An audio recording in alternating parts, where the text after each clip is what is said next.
Tim, for those who haven't come across you online, introduce yourself. Tell our listeners what we're talking about today. My name is Tim Ulbrich. I'm the co-founder and CEO of Your Financial Pharmacist, where our mission is to help pharmacy professionals achieve financial freedom. You and I think, are about to go down a discussion of, for someone here in 2021, as we look at the return on investment of the pharmacy degree and entering that profession of pharmacy, the advanced degree, the time investment, the financial investment, does it still make sense, right? And what is different today, perhaps, than it was even when I graduated back in 2008? I've got a handful of kids, and none of them are going into pharmacy yet that I know of. I'm happy about that, and here's why I'm happy. Because I say, don't go into pharmacy thinking you're going to do anything in this building, in this business, because I have no idea what's going to happen. So at least I tell them that. And I say, if you fall in love with the science, great, go do it. But don't do it because of this. But then I kind of stop there, and I'm thinking, what do I tell a junior college age kid about the future of pharmacy? You've got so many people in YFP that are successful beyond pharmacy. That's my question. Are they successful because of pharmacy, or should they just skip the whole damn thing and jump into some of the other things that you're teaching? It's a hard question. And you mentioned your kids. I think about it with my 4 boys. None of them have yet to ask me. My oldest is 10, have yet to ask me like, hey, Dad, should I go into pharmacy? But I've been trying to think of what is the answer to that question. And where I think of it from primarily is the lens of the debt load relative to the income. And what is the ROI of the degree? What's the math behind it? What's the math? And, just to throw out a couple numbers here for a moment, 2021, here we are, the graduating class of 2021 had a median debt load of $170,000. Now, good news and bad news. Good news is that for the first time that I've been looking at this metric over the last 12 plus years, it went down. So 2020 went from 175 to 170. Bad news is it's $170,000, right? It's still a really big number. And if we look at that relative to 2010, just over 10 years ago, we've gone from $100,000 as the median debt load, which was a big number back then, still would be a big number today, to $170,000. So we've seen a $70,000 increase in the debt load of a pharmacy graduate over a decade. Now, why is that? Is that justified? Is it not? We could go down, some rabbit holes there. And there's a myriad of reasons that are likely contributing to that. Some that are directly related to how student loans are issued, some that are related to the institution and kind of the culture around borrowing. But nonetheless, the next natural question is, okay, if debt loads are going up, are salaries going up at a pace that equals or exceeds the rise in debt load? And you and I both know the answer to that question is a resounding no, it's not, right? And again, we're generalizing here, and I want folks to remember that I talk with some pharmacists that are in, I'll throw out a couple career paths, whether it's in pharmaceutical industry career paths, whether it's somebody who's in hospital health system pharmacy administration management. You could argue that they have some significant upside long-term in salary. But as we look at the data as a whole for the profession that comes out, and as reported by the Bureau of Labor Statistics, it's been best flat. And if you account for inflation, it's probably negative, right? And so we've got this rise up that's happening in debt loads, and we've got this flattening, and in some cases decreasing. You look at some individuals having hours cut and other things. You could argue that the debt to income ratio, which is one of the things I'm looking closely at, the debt to income ratio, a good indicator overall of the financial health of our profession, is certainly going up. The debt to income ratio is going up. And so, is the ROI there? Maybe. I think the answer is it depends. It depends on, why are you going into this career path in the first place? I take myself back to being 18 years old, making a decision to go to a 06 PharmD program. I had no idea what the profession of pharmacy was about in 2002. But, I loved the sciences. I had guidance counselors say, hey, you should think about pharmacy. And I looked at it, saw a good, outcome perhaps in terms of salary and career options and so forth. But that was it. I didn't know anything about the different career options, the different things I could or could not do. And, I think for some folks still today, you may identify with pharmacy students that have never worked in a pharmacy, stepped foot in a pharmacy, don't have a good understanding of why they're choosing pharmacy, and others have done extensive homework and, might be because of a situation of a family member where there was a illness or something that really ignited a passion and wanting to understand more about this field. But what is the why behind entering first, I think is really important, because if we just look at the numbers on the surface, if debt loads are going up, if incomes are relatively flat, if we look at what is perhaps on the horizon when it comes to things like automation and the role of the pharmacist and so forth, if you're not in it with some love to begin with, I think we've got some hurt and pain that might be coming down the road. And so I think we have to first ask ourselves, what's the purpose? What's the reason? Why have we chosen this profession? And then I think we could talk, Mike, on the outside after we graduate. We've got some work to do in terms of what could I be using this degree for?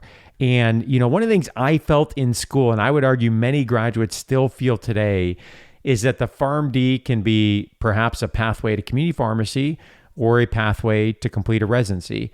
And if you look at the workforce survey data that's out there, you put those two together, that's a big piece of the pie in terms of what pharmacists are doing and are entering upon graduation. But what I'm really interested in is what is the rest of the pie and all the slivers that are out there, and how might the PharmD be a pathway to really open up some career opportunities that we haven't yet fully explored or that students and graduates haven't yet considered. And I think this comes full circle to the financial piece, because, Mike, if I got $200,000 of debt staring me in the face, am I willing to take some risk? Am I willing to take a lower paid position to pursue something that I might feel like is more aligned with my goals and my interests and my passions? Or might I have that feeling of golden handcuffs because I've got a lot of debt to pay off, right? So I think we've got some issues that are really confounding the answer to that question. If you could take a graduate 5 years out of college 10 years ago versus a graduate 5 years out of college now,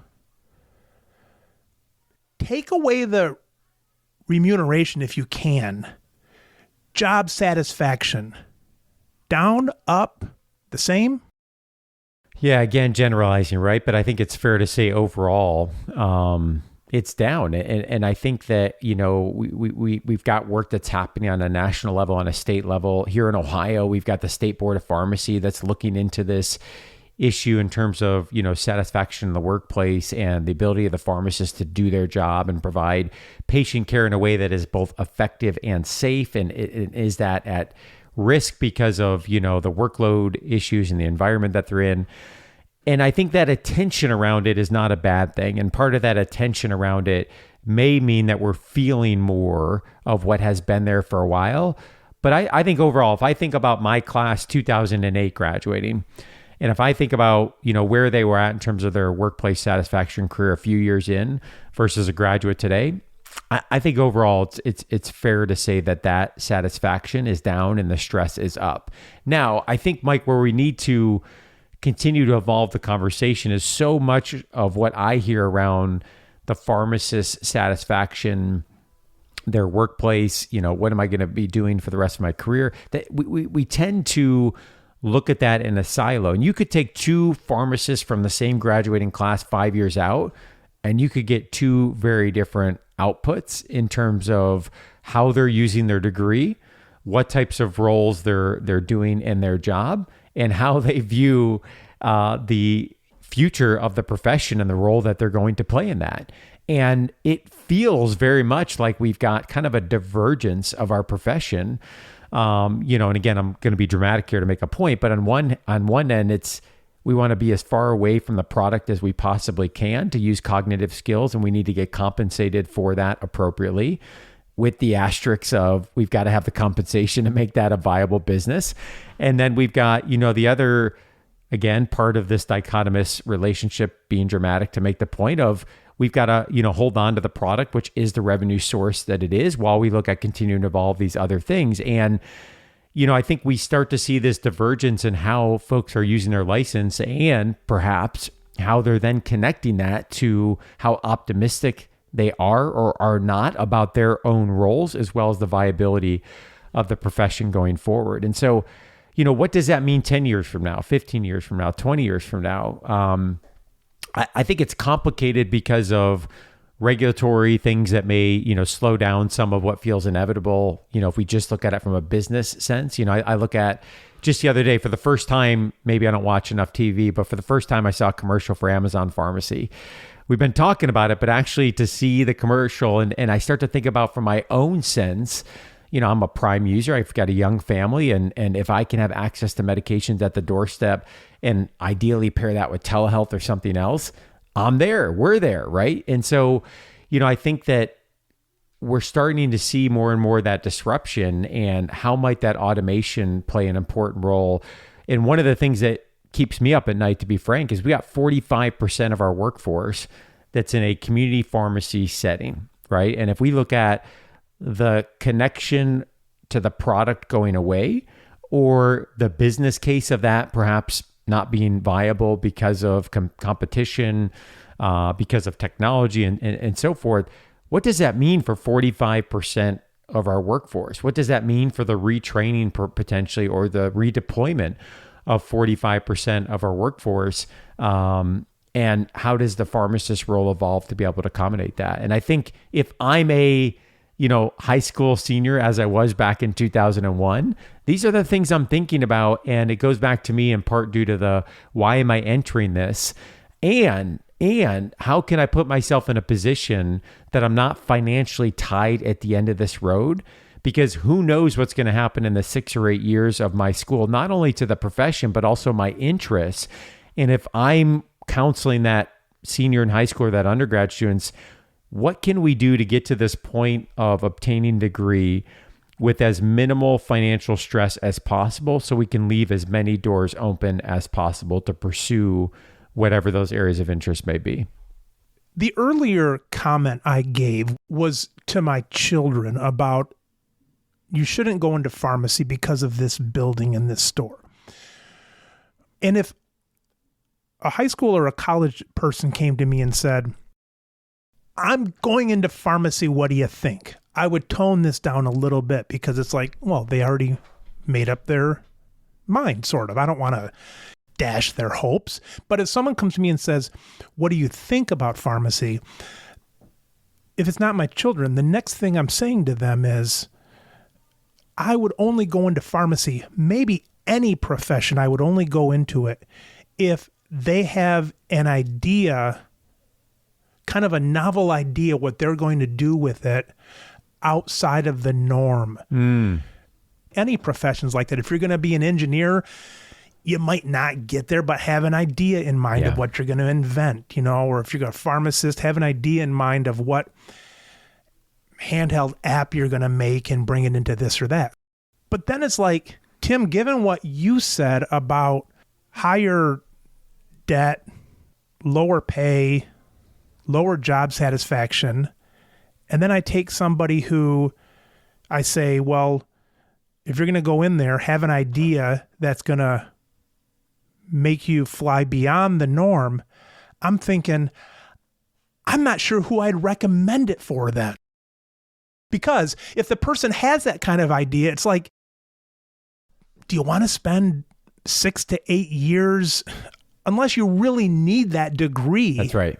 Maybe you take it and do something else. And I think what you just said there is really important, is do you need the degree or not to be able to pursue that idea or area of interest or potential ideas? Now, the hard part of that is like, do I know that at 18, 22 or 23, and you don't know. You don't know. But I think that's such an important, point of where is that degree critical or not. But Mike, what you said to me is really key, because, one of the things I'm so passionate about is great ideas are killed by financial stress, period. Right. And I would even take that a step further, that great ideas are not even allowed or welcomed in to even consider that opportunity, to have the mindset to receive those ideas and think through them when financial stress is heightened, right? Because we've all lived this firsthand. If we're struggling financially, and we could define that in a myriad of different ways, like we're not focused on what opportunity might I create, what risk might I take, right? And what we need in our profession right now, in my opinion, is we need some people to be taking some calculated risk. And we're seeing, small scale examples of this.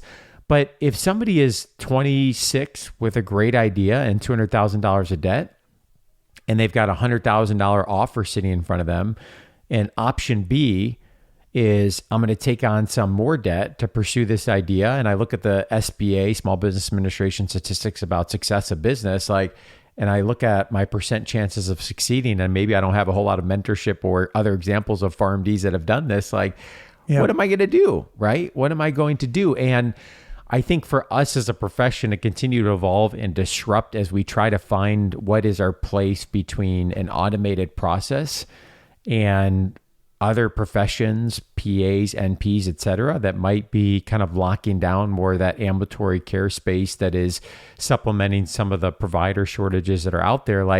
It feels a little bit like we aren't exactly sure where to go in between. And that's where we need some disruption, innovation. And I'm confident that of the 330 plus thousand pharmacists out there, we've got some pretty awesome people with some pretty incredible ideas. And what would it be like? What would it be like if we actually could allow these ideas to come to be, to flourish, to have mechanisms that support some ideas and fund some of these ideas? And maybe 2 out of 10 of them work, right? But I think for today's graduate, what you shared, Mike, or today's prospective pharmacy student, and I felt this going into it, it very much is a mindset of I'm going to fall into the path that exists right now. And I would argue that path today, for good reasons, is maybe a little bit less defined than it was when I graduated in 2008. Yeah. Because when I entered in 2002, I was very much thinking about, okay, that 6-figure job with a community pharmacy. And, with a little bit of guidance, mentorship, and forethought, the inevitable disruption that was coming to that, you could start to see that probably pretty early on, maybe not as obvious as we do today, but I think it's very difficult for somebody entering into pharmacy to be open to and to be thinking about an alternative path than what has already been defined either for them, role modeled by faculty or alumni, and then to add on to that, to be in a position financially where they can take some of that calculated risk. And then the thing I would add on top of that too, Mike, is, and one of the things that jacks me up so much about the work that you're doing in talking with other pharmacists, entrepreneurs, and business owners, is we need more examples out there.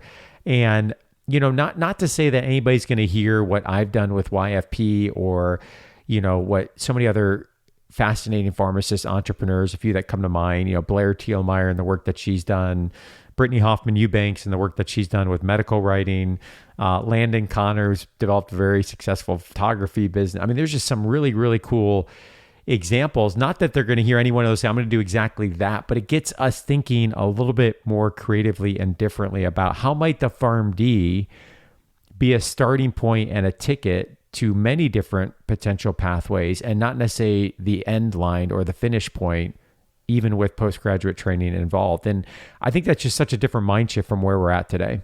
I'm a big believer in forward momentum. Mm-hmm. You don't want someone sitting on their ass and saying they have this idea. It's like, well, be doing something. You're already moving, and so the inertia is going to perhaps send you forward.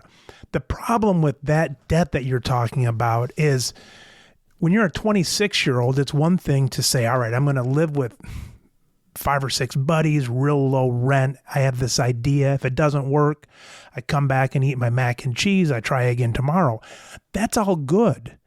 But it's not so good when you have $150,000 in debt. And golden handcuffs, we're talking about golden handcuffs maybe when you're 40 and you don't want to do something, but these are true, you're down in the dungeon with real handcuffs on. Those are true handcuffs. So yeah, we have to question whether anybody who enters pharmacy school, it's like, oh, they're going to enter pharmacy school? All right, well, let's move them off the list of a future entrepreneur unless something really clicks for them. That's right. That's right.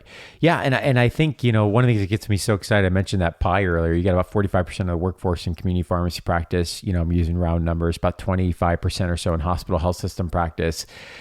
And then the rest of the pie to me is really fascinating, right? So I keep thinking about if 45%, again, I'm going to be dramatic to make the point here, 45% of our workforce gets upended, right? At some point in my lifetime, I'm confident that's going to happen. Now, I think there's a other side, optimistic side of that story that I'll come back to here in a moment. But if 45% of the workforce gets upended, like what else are we leaning into those smaller slivers of the pie that we can really accelerate other roles and redeploy what our folks that are trained, I think, to do some incredible work that can have a really positive impact on patients and on healthcare teams.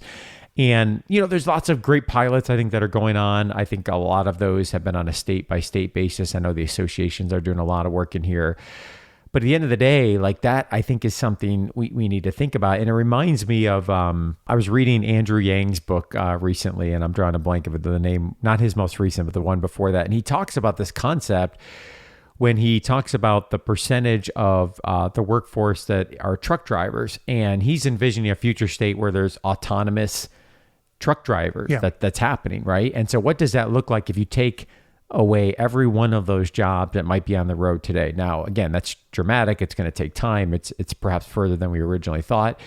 But I think those are the types of things we need to be having conversations about, as uncomfortable as they are. Yeah. And, perhaps we have think tanks or groups that get together that put these questions on the whiteboard and start beating them up and throwing them out there for people to react to, and intentionally are a bit heated and emotional to get people uncomfortable and thinking. And one of the things I look back on my own journey, graduating in 2008, it was very, very comfortable. It was very comfortable. And, I didn't necessarily realize the impact of the debt load, comfortable options that were in front of me, and salary that was true for my classmates. Comfortableness does not equal disruption typically, right? And so one of the silver linings, I think, as we look at the other side of this coin with the debt load today, is as we look at salaries perhaps flattening or some positions being disrupted, like that naturally, I think, will encourage some ideas and generate folks that are asking themselves, well, what else is out there? And what else might I use the PharmD for? But I keep coming back to this concept of the debt load and the golden handcuffs, because that's going to be real if I've got to pay back $1,800 a month for 10 years. What do I do to be able to mitigate that risk so that I can take on some of these other opportunities that are there? Now, I mentioned I wanted to come back to this. I said 45% of our workforce in a community pharmacy. The other thing that I think about often that gets me excited is if you zoom out, and I know this will sound very naive to folks that are in this every day, but if you zoom out for a moment and we think about the dispensing of medications getting disrupted, we have a physical footprint in almost every community, sometimes more than one, right, that are across the street, all across the country. So that's a really interesting opportunity that you've got a healthcare provider that has a unique skill set with proven value that is embedded all across the country. Now, maybe we've got, I think the conversation today is a mismatch of what that individual is needed for and how they're being compensated and what else might that person be doing. But we have people deployed all across the country in these pharmacist roles that are able to be embedded in their communities. So how does this physical footprint of thousands and thousands and thousands of pharmacies and pharmacists, if that role does get upended, as we look at Amazon Pharmacy and other examples, how might we think about that role within a community differently? And how does that embed with telehealth and other technologies as well? And I think these are the conversations that I don't know if it's because we're protective of the current role, if they're uncomfortable to have, but we're not having enough of them, in my opinion. You look at like Blockbuster, and they had chances to get more into the online Netflix ideas, and maybe it was because they were hopeful that because they had a store in every community, like pharmacies, that instead of saying, we do, but we better act fast. We've got it, true. But because we have it, let's not switch the cart and the horse. Let's not assume because we're here with the building that we're still needed. It's day to day. I think it's a great point, right? Let's not be Family Dollar. Every time I go by a Family Dollar, I don't know if those are across the country, but in our neck of the woods, that that are still there, and you see some being converted to coffee shops and other things, it does feel like there's a hanging on to the physical footprint, right? And so I agree. I mean, just because the physical footprint is there does not mean there's success. I think what I'm prodding a little bit is, how might we leverage that physical footprint? And is there a business model to leverage that physical footprint? For sure. And is there a business model that warrants a physical footprint? You know, if I'm Amazon Pharmacy, I'm finding, and they're probably 100 steps ahead of where I'm thinking, I'm finding a telehealth provider or even a provider that has a physical footprint that I can partner with. So I can do what I'm good at, which is distribution and logistics, and I can partner someone who can help us standardize the actual provision of care in a convenient way all across the country. So, you know, might there be a day where a CVS, a Walgreens, whomever partners with an Amazon, that becomes the primary care clinic? I still think that's too outdated of a model. I go back to what I said earlier, like, you know, if I'm a father of four and my wife and I have a busy schedule, like if I have the option to hop on and see someone like you and I are talking right now for 80% of conditions that perhaps can be done via telehealth, we can have a conversation, save some time, and 2 hours later, the medication shows up at the door or less. Like, we're in, right? Yeah. You know, I think that people are going to be in for that convenience. So, yeah, I'm by no means suggesting that the footprint equals guaranteed success, but you know, I think we need to be having some more of these conversations and asking some big questions like, what might it mean if in 2030, instead of 45% of pharmacists in community pharmacy, it's 20% because a lot of disruption has happened, and the rest of the 20% that remaining is inevitable that it's going to keep going down. Well, what does that mean for the 300,000+ pharmacists that are out there? Yeah. What does that mean for those that are graduating? What does that mean for those that are entering? Because still to this day, you know, many students that are coming in, although this has changed, many parents of students that are coming in still have a very traditional view of pharmacy and how that license might be used. And so if it becomes more, quote, non-traditional, what does that mean from a marketing standpoint of our profession? What does that mean for getting prospective students that are excited to go into and ultimately use that degree? All right, Tim, we talked a bit here. Now, the 18-year-old you comes to you and says, Tim, what do I do right now? Are you entering pharmacy again? That's a great question, Mike. I don't think I would have entered pharmacy at 18. I may or may not have gotten there eventually.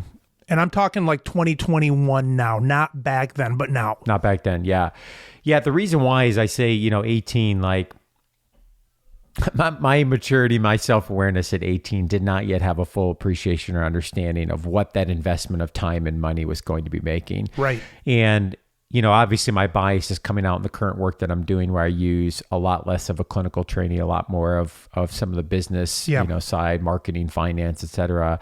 I think I could have benefited greatly from an undergraduate business degree, or perhaps even think a little bit more progressive. Like, might I have pieced together some Coursera courses or some Google courses, got some real-time work experience, done an apprenticeship, learned more from my father and our family business, but that's very nonlinear. Right?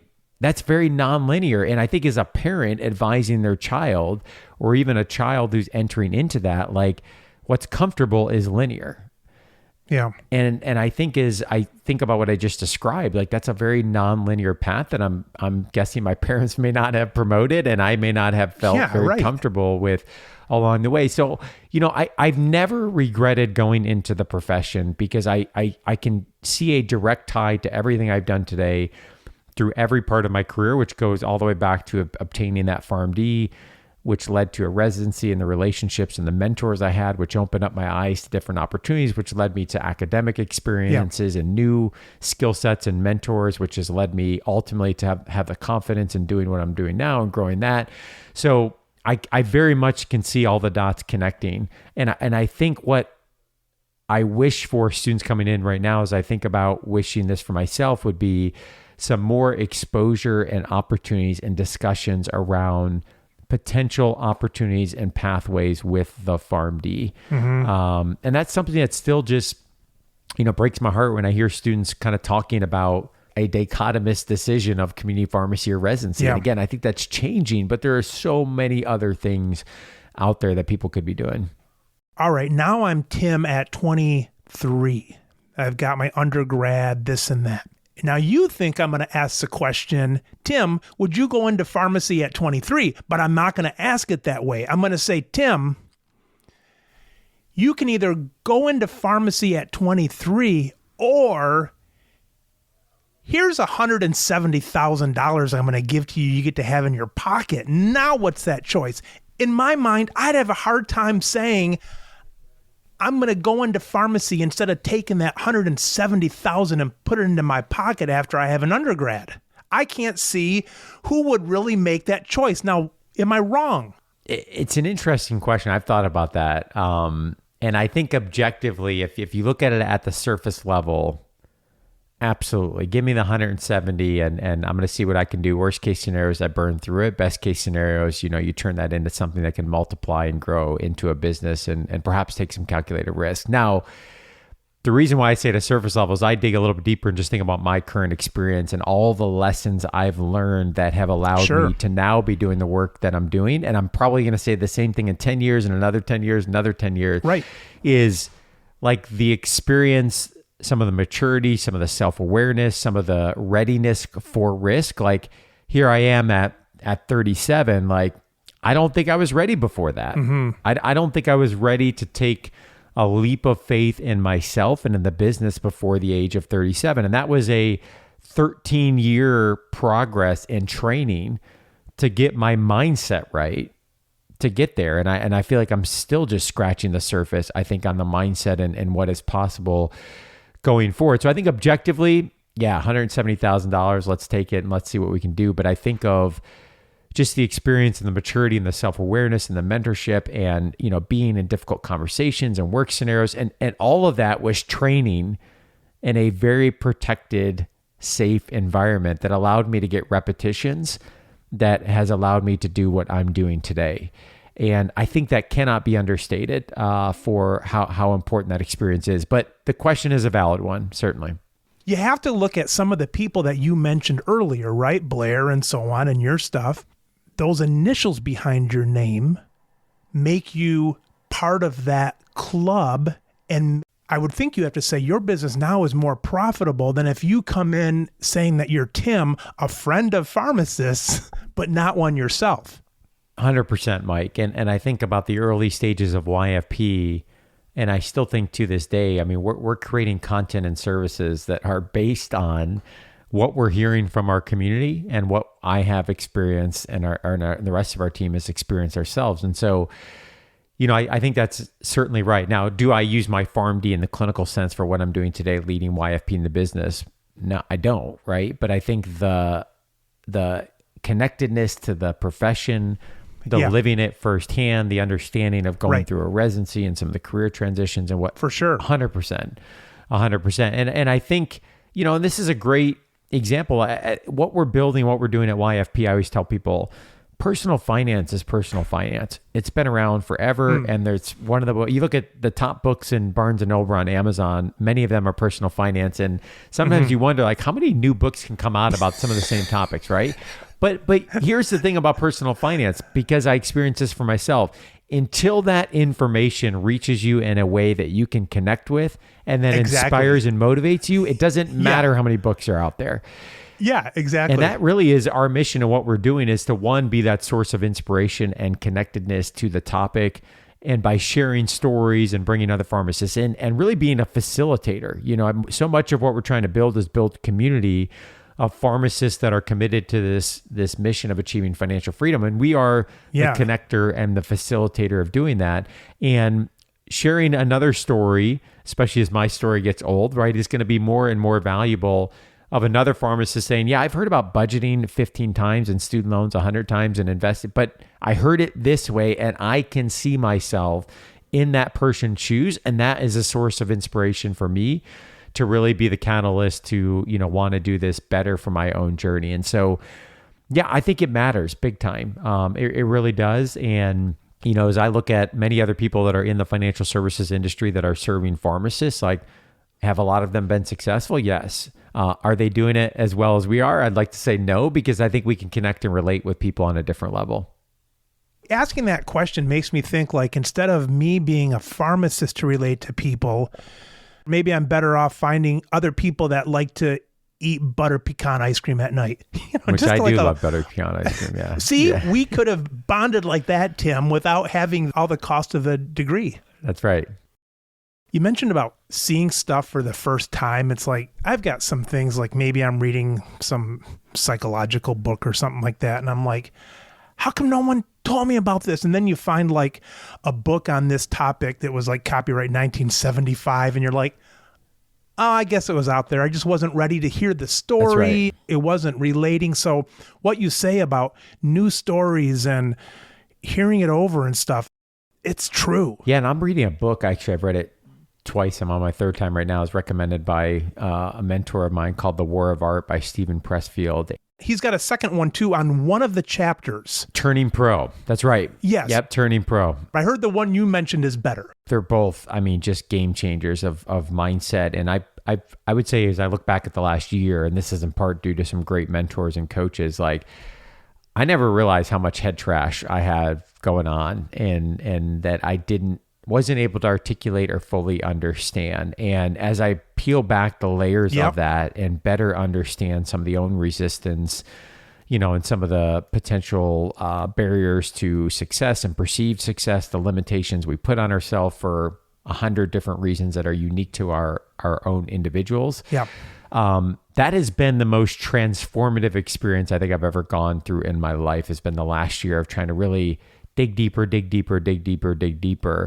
And naturally, you just start asking yourself more and more questions. Yeah. And you start to, I think, get to a root of, like, who am I? Yeah. And what do I want to be doing? And what's the why behind all of that? And, I think as you start to uncover those layers, and I think for pharmacists that are struggling in the work that they're doing, or looking for, what might be more fulfilling, meaningful, purposeful work, asking some of those questions and really evaluating some of those barriers that might be in the way, is just incredibly important. And I think to your comment about readiness, like, as I mentioned, 37, kind of working full-time in the business, like at 26, 28, 30, 32, 34, like, I wasn't there yet. Right. I wasn't there yet. And I think I'll probably look back at 47 and say, oh my gosh, I can't believe I took that risk, because if I would have known myself now versus then, maybe I wouldn't have, right? So right.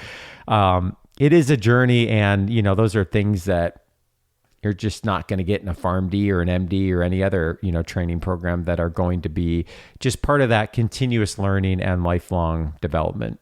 Tim, so somebody comes to you, and let's say you're part of this new game show, and they take all guys like you with 4 sons, okay? And they say, Tim, you have to pick one of your sons. They have to get a PharmD degree. But the one with the most money at 40 wins. You're playing against a bunch of other dads in this kind of, what was that one with Jim Carrey? Oh, yeah. I forget the one where they were watching him this whole time. The Truman Show. The Truman Show. So you're playing this Truman Show game or something, and you've got to take one of your kids. Let's take away all the stuff of saying what their desires are. Doesn't matter for this game. This game is all about getting one of your children. They have to get a pharmacy degree, but the one with the most money by 40 wins. There might be a lot of other careers to go into, but what if they had to go through pharmacy school? How would you play that out? Yeah, the first thought that comes to mind, Mike, is one of my boys is gifted in a non-linear creative thinking and mindset.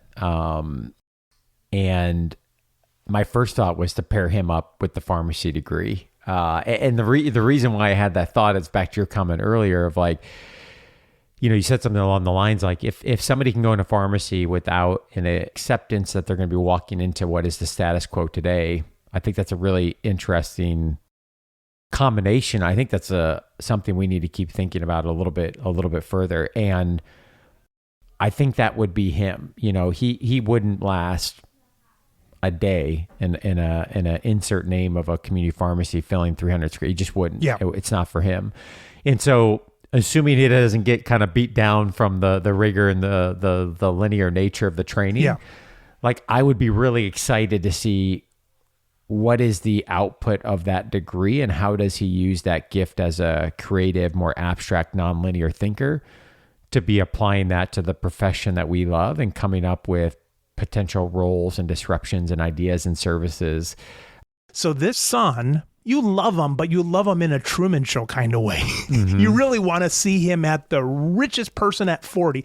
I know there's more to life than this. Just for the sake of this question, you need him to win at 40, have the most money, but he had to spend 7 years in pharmacy school. How would you direct all of that? Don't worry about being a good dad and all that stuff and about his desires and all that stuff. I'm just saying you need to win this game. What would that look like? When does he go to pharmacy school? When does he spend that time? And even if it's not worth it, he has to do it. So what does he do? What businesses does he open? What does he invest in? We're not going to talk about whether he's married with children and all that kind of stuff, but what road does he take? What risk does he take to be the winner with the most money at 40?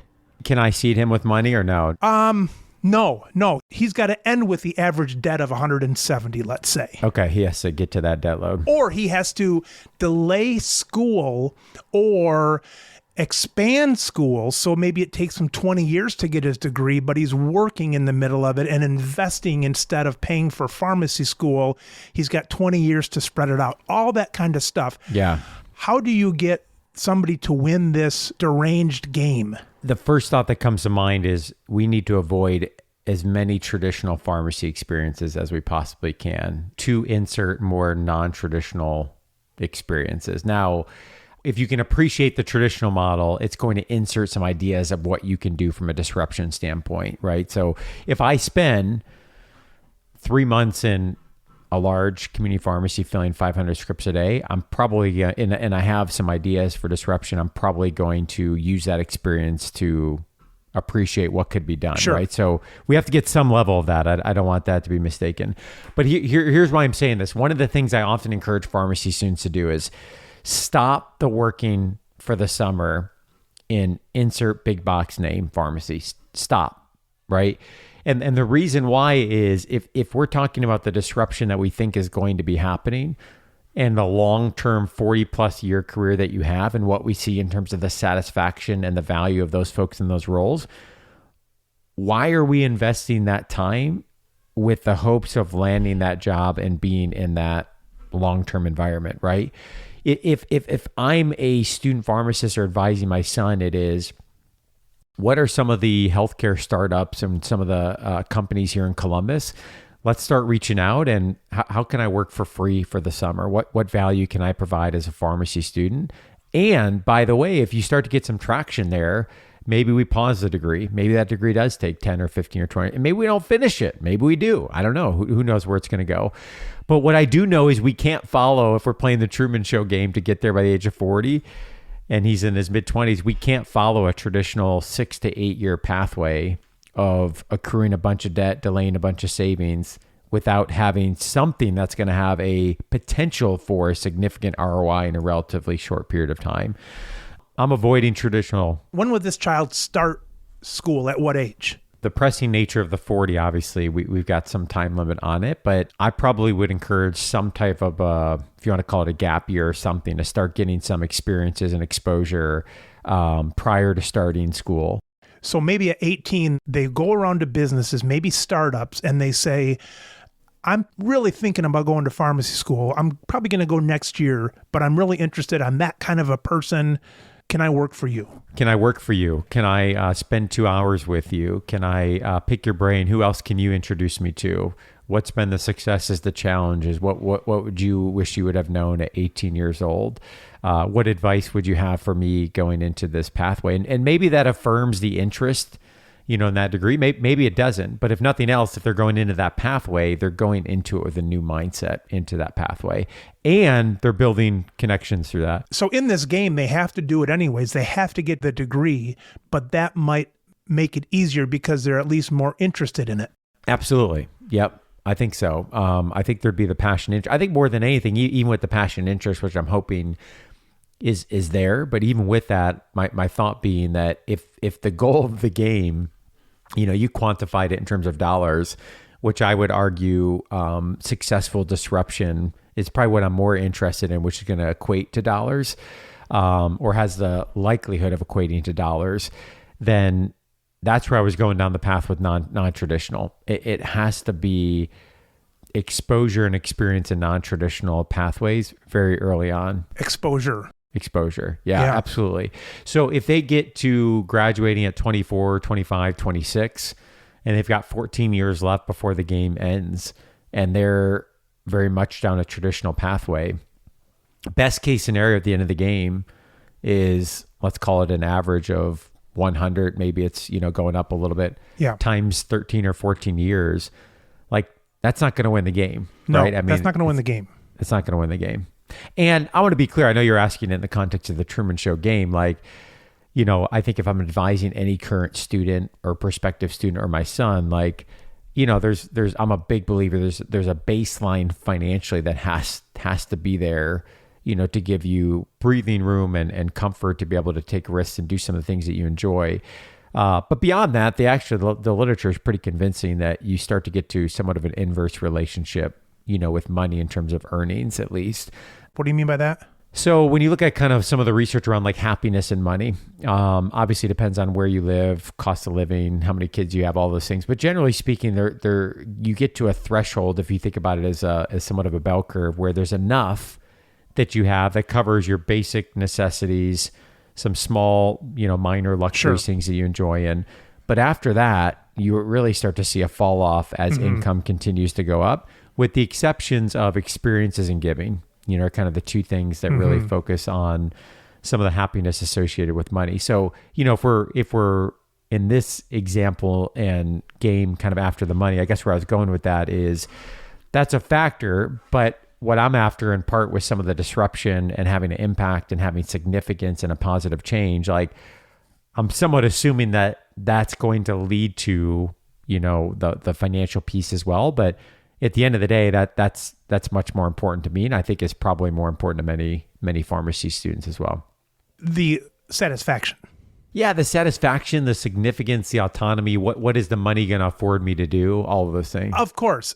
But in this game, I mean, because I wouldn't have 10 kids if True story. I wouldn't have 10 kids if I didn't think there was more to life than amassing wealth. Yeah. It's just for the point of this game. So what I would say is a happy 30-year-old who has 10 more years of earning might earn more even than a non-happy one, depending on where the happiness comes from. If it comes from a bunch of kids, maybe not, but if it's just from job satisfaction. So we know that someone who goes the traditional route is not going to win this game, which none of us want to be in, but it is the game that I set forth. It's non-traditional. So they pick up some non-traditional stuff in the summer, but maybe not so much in the school year. Where are they picking that up then, Tim, to be non-traditional enough to really have a chance of winning this game? Yeah, I think, and I'm operating based on my experiences in academia, I'm operating on kind of a fixed traditional curriculum that's out there, right? So one of the things that came to mind when you asked this question was, I think there's some research I'd be doing to, look at what curriculums might afford me different opportunities that are entrepreneurial experiences, flexibility, schedule, things like that. And unfortunately, when we look at a professional degree program, you might see some little variances here or there, although they could be significant. But it's largely a fixed curriculum where all 100 or whatever students are going through that pathway at the same time. So if we could change or disrupt some of that and have a program that lasted longer and afforded more time, like I would certainly encourage if we could make up an example where instead of a 4-year PharmD, maybe it's a 6-year PharmD, but you've got more time and availability to go get some of these experiences. But within the system and the cards that were dealt, can I align my experiential rotations, with some of these opportunities? Can I not only just be on the summers, but can I be looking at opportunities throughout the academic year? What city am I living in an area that might have some of this, healthcare startup type of culture and climate? Am I at a university? I think of a university that like Iowa that appears to have a reputation for some entrepreneurship and business activities. So those are the things that I think you're trying, in my opinion, to put some of the cards in your favor, at least as many as you can. If you went to a school and said, hey, my dad's got me in this game, I want to take 9 years to do this, would any of them allow that? Yeah, my experience is, I don't know if I would say not allowed, but it's definitely not the norm by any means. I mean, there's situations where there's extended pathways because of leave of absence, medical situations, family situation, hardships, etc. But here we're talking about like a planned pathway that is not because of a hardship, but because of pursuit of opportunities and other things. I was at one institution where they actually were looking at, I think what they were referring to as like a decelerated pathway. But again, it was more out of the context of the load of the curriculum and allowing students a longer time period that might be struggling academically to complete it and complete it successfully versus this 18 or so credit hours a semester. It was not under the discussion of, here we're talking about kind of this pursuit of a career, not because of academic challenges or other hardships, but because of an intentional decision from a career standpoint. I'm not aware of that exists. I know there are I think there might be some rules around accreditation at ACP about timeline to degree and completion, or that the institution may have. But I think it's fair to say it'd be very difficult from a system that is largely cohort based, and that has very little flexibility within a curriculum outside of some elective hours and experiences. They might pick a college that is maybe known for a little bit more entrepreneurial ideas or a little bit outside the box thinking. They get done when they're like 26 years old. They've had summers to work for different startups and learn things like that. All right, now they've got like 14 years left, and they've got maybe debt if they weren't able to earn it from one of these ideas. Now they got 14 years left, Tim. So now what do? Yeah, and I would go back to a little bit. I'm thinking of institution like I was at Ohio State where, pharmacy students are largely occupied in the pharmacy building. You've got one of the best business schools in the country, right, that you can walk across campus to, right? So, taking some of those, quote, risks and forming some of those relationships. How might I be thinking about my pharmacy degree in the context of business? Are there certain electives or coursework I can take in the business school? All those things. So what am I doing after I graduate? I mean, I think that depends on kind of where the pathway is. I think if the way I'm thinking about the game you've presented is I either win or I bust. And that's not real life. Let's say there's 100 participants. That's not real life because we can't bust. It's not real a fair game because then you're not looking at risk and things like that. But let's say you really want to win. Yeah, I mean, that's how I'm thinking of the game. If I'm playing a game like a board game, right, where it's either I don't want to end in fourth place out of 10. I'm either gonna get first or I'm gonna get last trying. Right. So my first thought comes down to there has to be some type of business entity or structure in which you have ownership and equity that has an exponential growth value that becomes an asset that could be sold. Or it could be bought by venture capital, whatever would be the case. Either a business or a brand or something, right? Exactly. A business, So something where you have equity that has potential either significant linear or exponential growth. So might that be a medical diagnostics company? Might that be a service-based company that provides kind of a national glue to this challenge around provider status and clinical contracts, and someone forms kind of a national network. I think there would have to be something that not only had a good earning of income potential, but had good equity potential.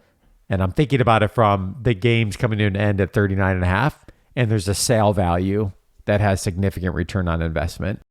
it almost has to be like not too mature of a market. Well, it could be mature, but if it's a mature one, it has to be so mature that it can be disrupted, or else it has to be new. But you can't really just grow something till 40 probably on a linear growth.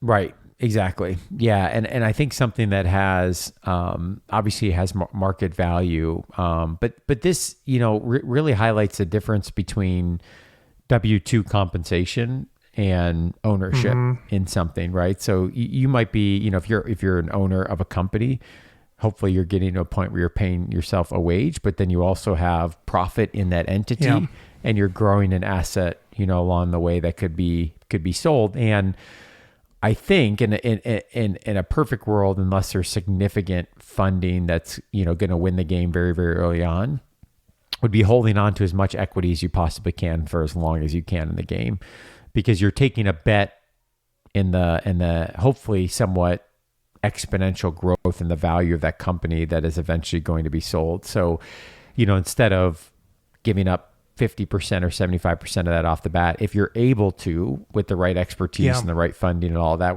which are big asterisks, hold on to that equity as long as you can. Obviously, the goal being is that's going to far outpace any income you're going to earn during that time period. It makes me think, as we're talking here and then thinking about doing this and growing something and disrupting and all that kind of stuff. And let's say somebody who wins this game with whatever amount that is, I don't see pharmacy school as being really a hindrance at all to this game. In other words, when you throw in things, Tim, like being able to find maybe a summer job because you're in pharmacy school, and maybe hitting the ground running with the owners because you're in pharmacy versus some young kid who just has an idea of things. And then you talk about being able to go to the business school across the street from the Ohio State University Pharmacy School, and then being able to do this and that and rubbing elbows with different medical professionals and all that kind of stuff. Incubators and startup. And stuff. And it kind of makes me think that pharmacy might have a place still.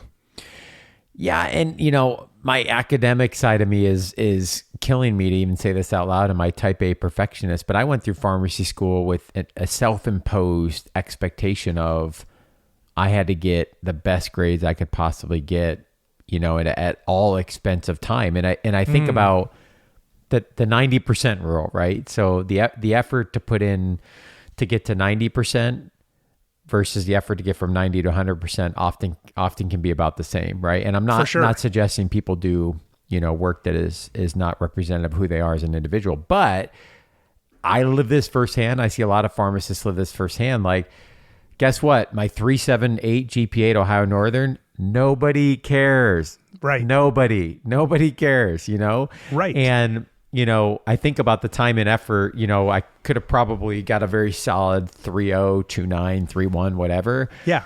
Done fine, and had a lot more time to invest. But that goes back to what we talked about. I wasn't at the maturity and self-awareness and reflective point to be able to accept that trade-off, right? Yeah. I at 20, 21 years old, my identity and mindset was still very much framed around the achievement in that academic sense. And yes. And I would argue it is even harder to unravel now with some of that achievement-based mindset. That's interesting. But I think there's capacity margin. Now, what I'm hopeful about, and I have some awesome colleagues that I've worked with, is like, who's going to be the academic institution? Who's going to be the academic providers, the career, providers, the faculty, et cetera, that might be able to crack this code in terms of like developing some of these flexible models, supporting students that maybe are good academically, but they've made a choice for that intentionally because they want to spend some time doing this or that. And it might mean that they don't have a 3.8 or a 3.6 GPA, but they're thinking about the end game in a different way. And I think the barrier to that is we were all trained in that very traditional environment, right? But the industry is going to be disrupted. The PharmD is going to be disrupted. It's going to happen. Yeah. And I'm talking about from the academic training side of it. Now, again, just like with the practice, we've got some regulatory pieces with ACP and NAPLEX and licensure and other things that I think will slow that down. But what we're seeing on a national conversation and what we're talking about here, the return on investment of the degree and continuous increases in debt loads relative to marginal, if any, increases in salary and output, that is ripe for disruption. And I think the most likely outcome, short of someone developing something new altogether, is I think we're going to have my idea is I think we're going to have a big player or a few players that are nationally recognized institutions that have some of the political clout and weight with some of the accrediting bodies that are going to do some more incremental, moderate disruptions within the realm of the existing system that eventually will take enough momentum and lead to enough momentum that will slowly evolve some of the accrediting and others that are there. And that's one of the things I hope for, institutions that I've worked with, like Ohio State or other top 10 pharmacy schools, like who's going to be the disruptor, right? Who's going to be the disruptor that not only has the political clout to disrupt, but also can recruit students in a disruptive model because they are the university of whatever and have been known to be very successful and who can still meet NAPLEX, rates and all those other things, but are looking at the PharmD and the pathway and how we're training students in a little bit different way. Well, first of all, I am the proud torch carrier of the non-A students. So that's my distinction. So I already have that one. So you stay away from that, Tim. Here's what I think has to happen. Just listening to you here, and I bitch about this all the time. I hate the first 2 years of college. You're paying a boatload for stuff that you should have learned in high school. I ain't no world traveler, but I hear that Europe doesn't repeat those 2 years. So in other words, you don't go into pharmacy school and you don't take the history and English and all that stuff over again. That's done in high school. So I'd shave 2 years of school off that way. Then I would have regular pharmacy school be 2 to 3 years. All right, so you shaved off the first 2 years of liberal arts, regular pharmacy school, maybe 2 or 3 years. So instead of having a community pharmacist who's 7 or 8 years, it's down to 2 or 3 years. Then you take that other 2 or 3 years, maybe you squeeze in some MBA stuff, but maybe it's 2 or 3 years of entrepreneurial studies or going to different businesses and things like that. Mm-hmm. You don't need someone in a community pharmacy with 7 or 8 years of medical knowledge. Couple years, get them out for 2 or 3 more years of entrepreneurial stuff, 5-year package. That's what I would like. Yeah, and I think the question is, can that be done, or a variation of that be done within the existing PharmD accreditation? I think incremental changes to that can happen. And I would say maybe not PharmD. I would say Pharmacist. The Pharmacist, yeah. D, it's like, hey, have your fun in the hospitals. Have your fun when one of these people in Mike's accelerated entrepreneurial program makes it. You can go work for him as a PharmD, knowing all the clinical stuff. But I agree. I don't know if it can be done in a PharmD program. Yeah, I don't know. This is another example. Like, let's get a think tank and start beating this up and try to do the best that we can, take out the emotional, reactions to things. Like a lot of emotion. It's a good question. Could a PharmD be done in a way that achieves similar educational outcomes or some set of modified educational outcomes in a lesser time period? And might there be, because I think the initial reaction to that is, they're a business and there's revenue and there's number of years and all that. But might there be a situation where there's less revenue but more profit? Might it be more efficient? Or, might there be an overhaul of the student loan situation and other things? I think it's an interesting conversation, for sure. And does it have to be a 6 to 8 year pathway? Which is something I often think about because, we talk about when it comes to long-term savings and investing, time value of money in the market over a long period of time is what matters. And so if we've got 6 to 8 years of training plus several other years where we can't think about investing because we've got $200,000 of debt, now we've got an investing problem, on our hands as well. So yeah, it's a great question. Tim, what kind of people listening to this should be contacting YFP? Who are you looking for and how should they contact you and what are they going to see when they're on your site? Yeah, I think some people might be listening to this and be like, so how does YFP connect? And I think one of the reasons I love having conversations around the profession and the career and hopefully do it in a way that folks can understand, we're intentionally not getting into all the weeds, but really trying to, more than anything, I think, stimulate some ideas and thinking and discussion, is that there is a strong connection between the financial plan and the career plan. And so we work, with a lot of pharmacists, about 250 households that we work with right now, do one-on-one intensive fee-only comprehensive financial planning. And obviously, for many of those conversations, it often comes up, how does their career plan, the financial plan intersect?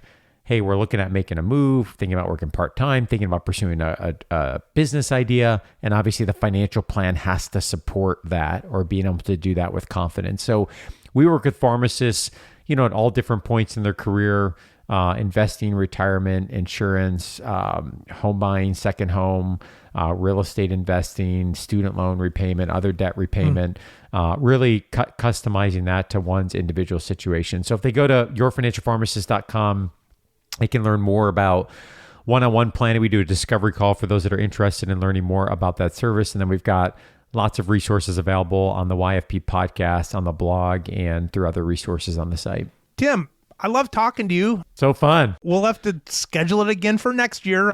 Awesome. Thanks, Mike. All right, Tim, take care.